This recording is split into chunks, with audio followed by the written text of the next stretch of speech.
রংপুরের দাসপাড়ায় গত কয়েকদিন আগে স্থানীয় দুইটি রাজনৈতিক গ্রুপ বা কিশোর গ্রুপের দ্বন্দ্বের কারণে একজন কিশোর নিহত হয় এবং সেই দাসপাড়ায় সংঘর্ষের পরবর্তী সময়ে সন্ত্রাসীরা পালায়া যাওয়ার সময় হিন্দু সম্প্রদায়ের বাড়িঘরে আক্রমণ করে, তার দোকানপাট ভাঙচুর করে, প্রায় 25 থেকে 30টা দোকানের মালামাল লুটপাট করে অগ্নিসংযোগ করে।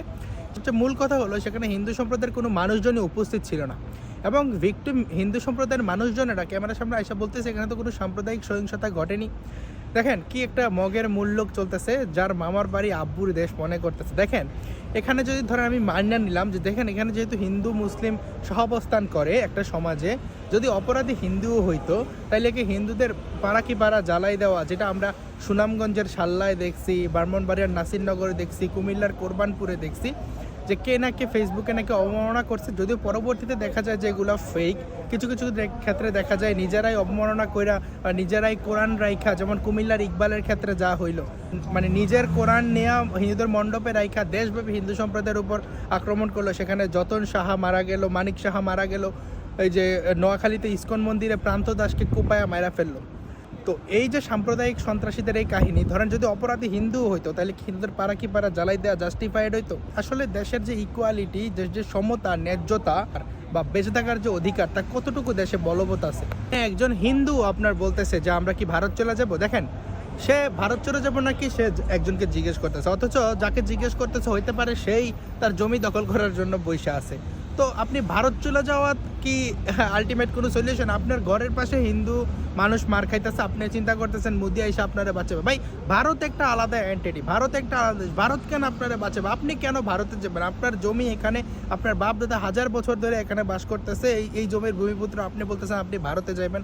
দেখেন 1950-এর সময় কি হইতো, যখন বাবুগঞ্জ, মুরাদি, বরিশাল বা খুলনাতে যে সাম্প্রদায়িক সহিংসতাগুলো হইলো হিন্দুদের উপরে, তখন কি হয়েছে, ধরেন বাংলার যে জমিদারি প্রথা বিলোপের কারণে জমিদাররা যখন ভারতে চলে গেল উদ্বাস্তু হইয়া, নিঃস্ব হইয়া, এখানে জমি টমি সব রাইখা, তো যারা মুসলিম সমাজের যারা মাথা ছিল তারা এইসব জমি নিতে পারে বা কোনো কোনো ক্ষেত্রে জমিদারদের থেকে তারা কিনতে পারে খুবই নামমাত্র মূল্যে।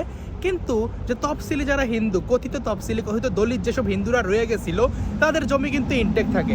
তো এই কারণে মূলত যারা সাম্প্রদায়িক মুসলিম আছে তারা আরও বেশি করে এই দাঙ্গার প্লটগুলো উৎপন্ন করতো। আপনি নোয়াখালীর দিকে তাকান, বাবুগঞ্জ, মুরাদি, বরিশালের কথা বলেন, খুলনার কথা বলেন, বা ঢাকার মহাখালী যেখানে ট্রেন থেকে নামে হিন্দুদেরকে একদম জবাই করা হয়েছে সেখানের কথা বলেন। মূলত তারা চাইতো যে হিন্দুরা ইন্ডিয়া চলে গেলে এই জমিগুলো তারা নিতে পারবে। তো এখন সে যে বলতেছে যে এই ধরনের আক্রমণগুলো আসলে কেন হয়, কেন মনস্তাত্ত্বিক এই প্রেশার, কেন ধর্মান্তর চক্রগুলা ধর্মান্তরে কাজ করতেছে, কারণ হলো একটাই, যাতে হিন্দুরা যাতে মনস্তাত্ত্বিকভাবে দুর্বল হয়ে ভারতে চলে যায়। যেখানে লড়াই হইতেছে যে এই জমিতে টিকা থাকার, এই ভূমিতে অস্তিত্ব রক্ষার, সেখানে আপনি অভিমান করে বলতেছেন আপনি ভারতে চলে যাবেন।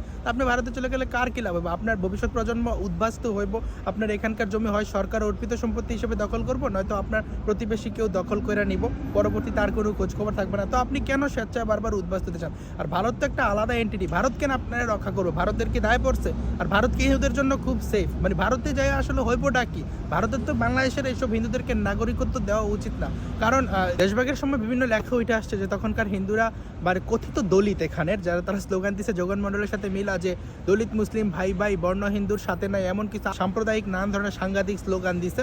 তো এখন তো আসলে ভারতে চলে যাওয়া বা চলে গিয়ে সেখানে উদ্বাস্তু হওয়া আরও কোনো আমি দায় দেখি না। এবং আপনার বিপদে আপনার পাশের বাড়ির হিন্দু মায়ের ক্ষেত্রে সেখানে ভারত আসলে কী করবে? তো এই ধরনের অতিরিক্ত ভারত নির্ভরতা ছাড়েন, নিজের ভবিষ্যৎ কীভাবে, নিজের ভবিষ্যৎ প্রজন্মকে ভূমি দেওয়া যাবেন, কীভাবে একটা পরিচয় দেওয়া যাবেন, সেদিকে চিন্তা করেন। ভিডিও ভালো লাগলে লাইক, কমেন্ট, শেয়ার, ইউটিউবে দেখলে সাবস্ক্রাইব করতে পারেন।